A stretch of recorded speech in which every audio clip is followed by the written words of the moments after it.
This is a mountain bike wheel. It's disc mount and it's boost spaced. So I've got my hub.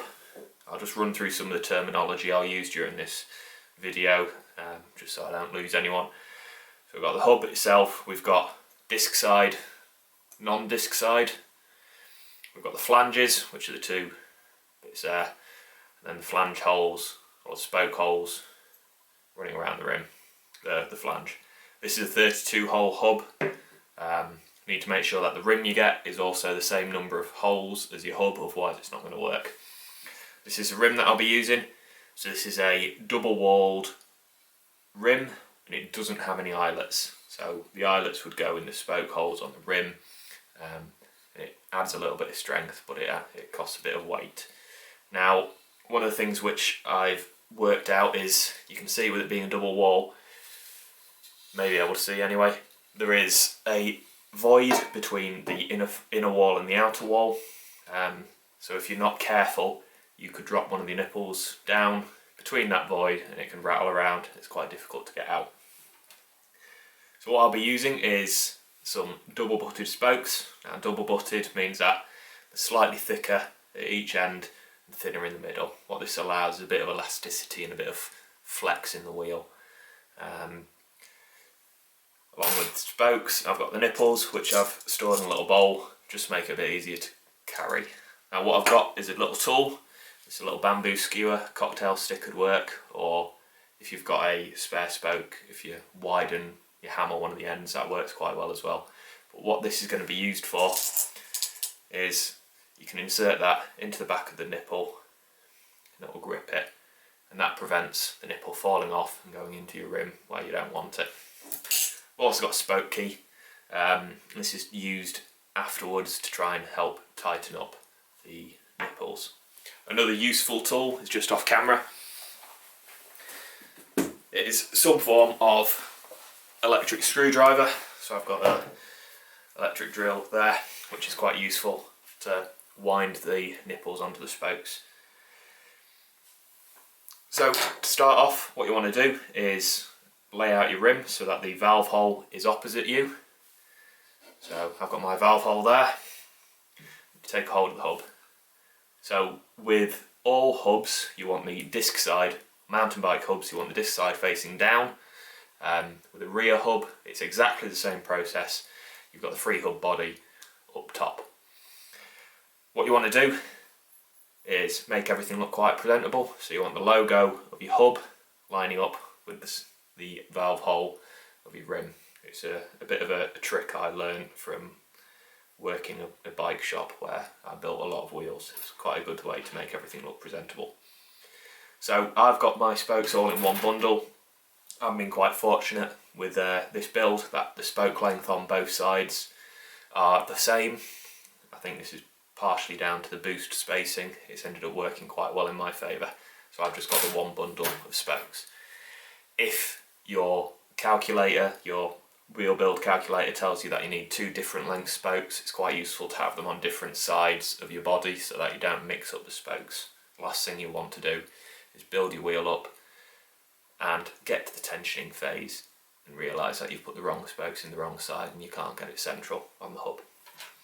So to line up the logo, the valve hole, what you do is you find the spoke hole on the hub that is in line with the logo, and you rotate round clockwise 4 spoke holes.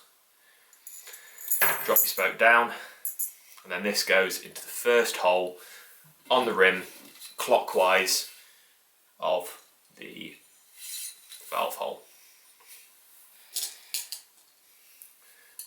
Put your spoke, your nipple onto the end of the spoke, screw it on a couple of threads, just hold it in.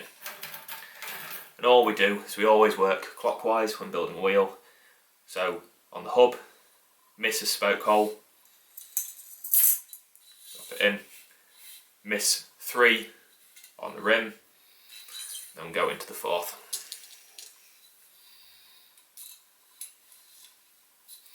And we just do that for all of this side. Miss 1 on the rim, miss 3, miss 1 on the hub, 3 on the rim.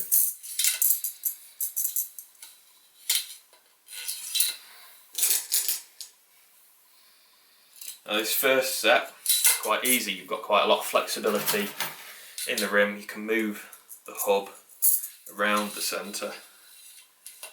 You don't need any special tools yet to screw the nipples on the spokes. Wheel building seems to be one of those things that people struggle with. It's not that difficult, it's just remembering a pattern. If you can count to 4, you can build a wheel. That's for a 3-cross lacing pattern. I'm not sure on the arrangement to get the logo lined up with a 2-cross wheel, but 3-cross for mountain bikes is what you really want.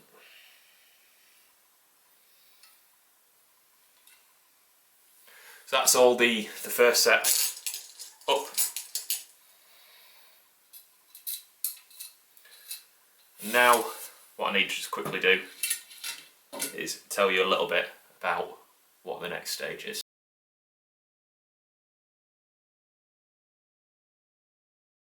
So now we've got that first side complete, we need to move on to the disc side. Now the way I was taught is disc wheels you build asymmetrically. What you're talking about there is it's the difference between the pulling spoke and the non-pulling spoke. So the pulling spoke is as the wheel rotates, if it's getting driven by the hub, the pulling spoke you want on the outside, so you want, let's say, the pull spoke on the outside. On braking though with the disc wheel, it works in reverse, so you build it asymmetrically. It's a little bit complicated to explain, but it does make sense in some ways. So to build them asymmetrically, what you do, take next spoke, run it on the right hand side, if you're still in the arrangement that I am, of the first spoke clockwise of the valve hole, and drop it down the flange hole that corresponds with that. Now with the asymmetric build, what you do is that spoke goes into the next hole there. So it's the next hole along, and again, pop nipple onto the end of the spoke. Again, it's the same as the first set. Goes along, miss a hole on the flange, drop it in, next hole along, and through. Now, if you weren't building these asymmetrically, if you're doing it for a road bike, for example, it is the same hole that you use on the hub. However, you go from the other side.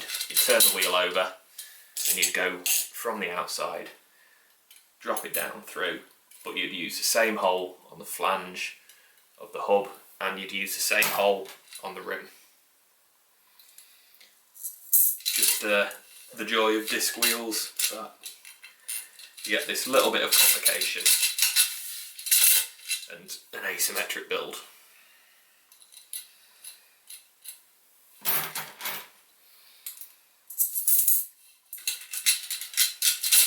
You can see it's starting to get a bit more resistance now when I'm trying to move it around. The reason why it's doing this is back to that whole eyeletted rims.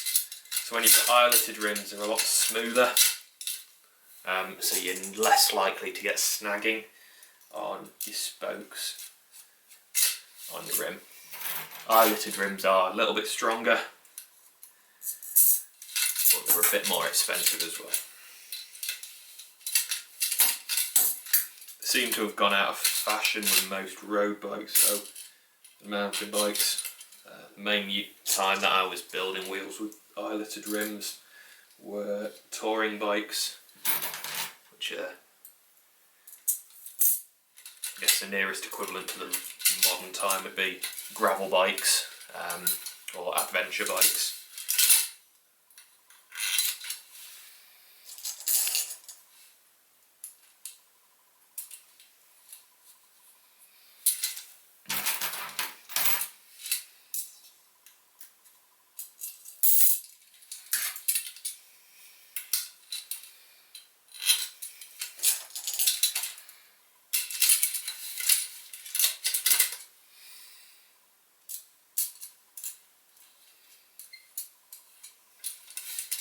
And that's the next set of spokes in. So again, have a little pause there if you need to watch this part of the video again. Do, and we'll continue on with the next set of spokes in a second.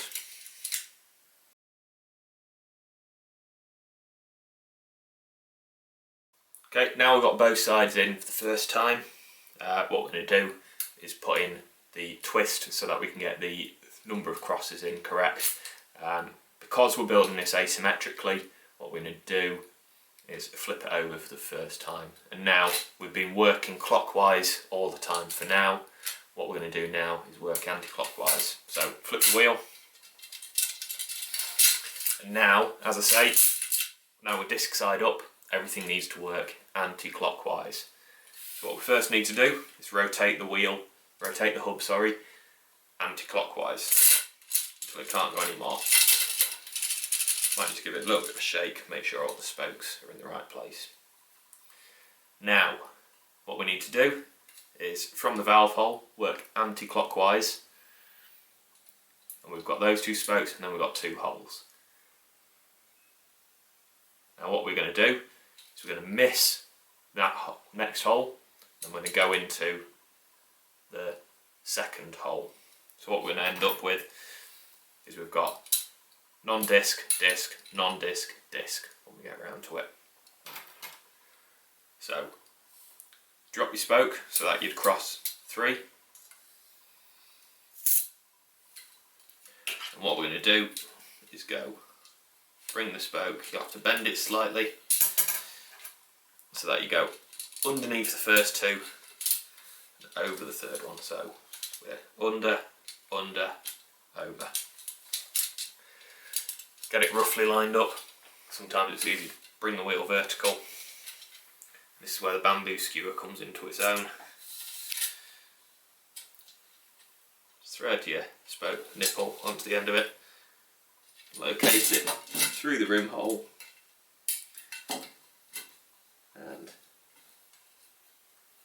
give the nipple a slight twist so that nipple gets locked onto the spoke. And that's our first of the crosses done. So what we can do, again working anti-clockwise since we've got the wheel flipped, spoke drops down, careful not to scratch the rim, under 2, over the third, miss the hole and in. Again, skewer does just help with the control.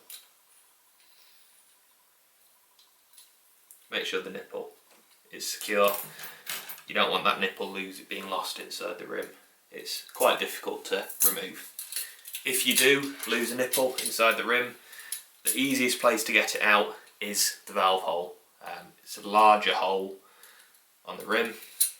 It's just that much easier. So what you want to do is make sure the valve hole is at the bottom and give the rim a good shake until it comes out. You do need to make sure you get that nipple out, otherwise it will rattle and drive you insane.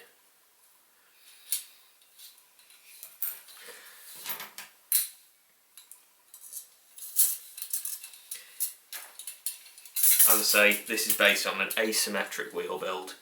It's slightly more complicated than a symmetric wheel build, a little bit more fiddly, but from where I was taught to build wheels, this is the strongest way to build a disc wheel.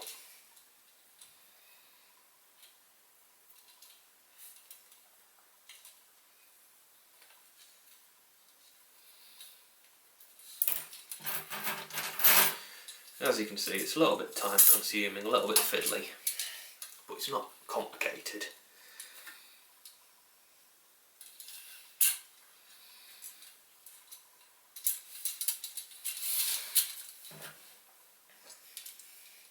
Definitely something that goes better with a cup of tea or coffee.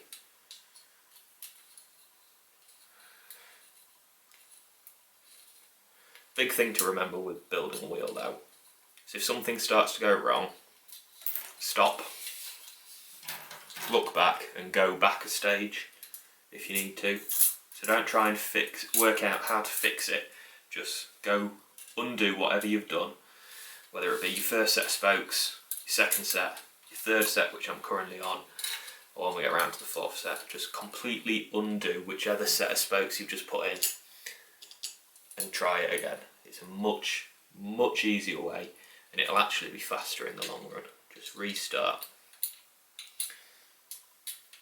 If you get something wrong on the first set, easiest thing to do is just unlace it.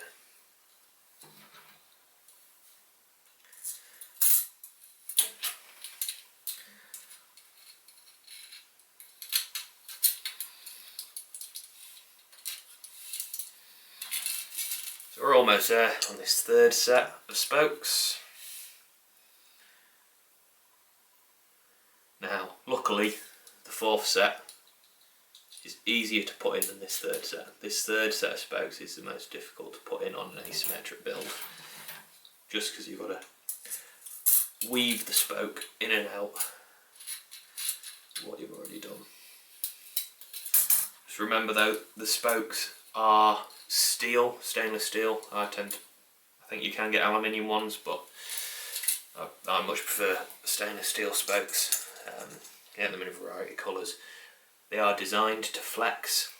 It's what gives the wheel its strength. Stops it just snapping and shattering. So you can bend the spokes. In fact, bending the spokes is a requirement for the wheel to make it work correctly. So that's the third set of spokes, and you can see we've got that three cross. Everything's a little bit loose, a little bit flexy. That'll get picked up when we start doing the tension. So to get the fourth set of spokes in, it starts to get really easy. All we do, take the spokes, because this is the easiest set, what we can do is just drop them in.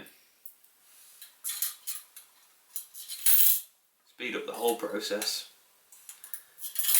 Get all of those spokes into the holes straight away.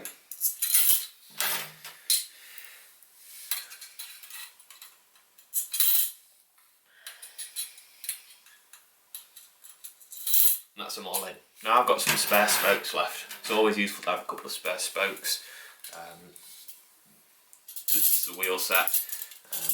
It's 2 wheels. Traditionally you'd have different size spokes on each side, so it's useful to have a couple of spare. So what I've just done there, flip the wheel over again, just to make it a little bit easier. Again, working from a valve hole, finding where my 3 cross would be. Again, flip the wheel this side down, so now we're working clockwise again. So it's over this time, so it's over 2, under the 3rd. This is the difference with the asymmetric. Now, because this is going to get a little bit more awkward, sometimes it's easier just bring the wheel vertical. Again, bamboo skewer tool becomes invaluable.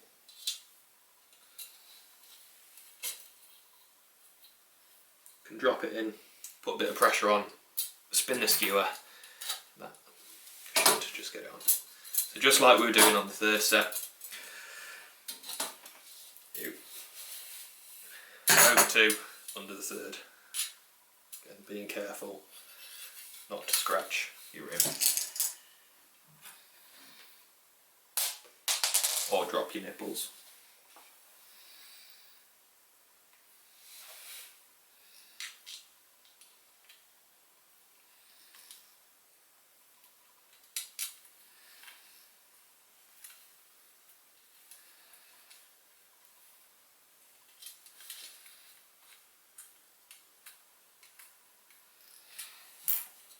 Now, because this is the last set of spokes, sometimes you'll start finding that putting these nipples on, getting them to bite on the thread, becomes a little bit difficult. And that's where the electric drill can come in to its own. So you can get the nipple located up onto the spoke, but if you just can't bite, which sometimes does happen, just use the drill, just give it a couple of turns, just to make sure it's on the thread. Don't do it more than you need to, because it just makes it a bit more difficult for later spokes to go in.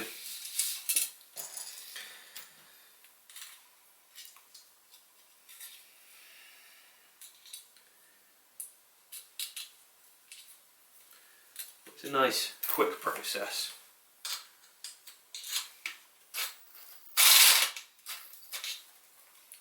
With the screwdriver head, what you need is quite a wide flat head. Obviously flat head, not Phillips or Posi.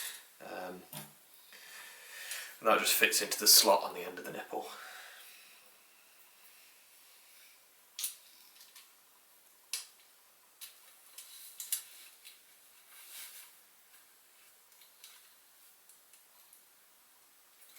In terms of wheel building supplies, as I say, these are double butted spokes.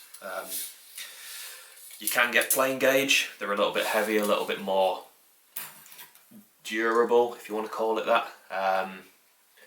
You can get single butted, so they're just thicker at the head end, as opposed to both the head end and the thread end. You can get aero bladed spokes, but they're more road bike wheels. Double butted is more than adequate for most wheels. If you look at most mountain bikes, you come with the stock wheels, they'll be double butted spokes. I know my bike is a Giant Rain, and the stock wheels on that were double butted. Some people put plain gauge on the drive side, on the rear wheel, or you could put it on the disc side on a front wheel. And what that's doing is it's altering the tension when you come onto the true-in, because what you want is a nice even tension when you build the wheel, so all the spokes work the same strength. And there we go. That is the wheel laced up.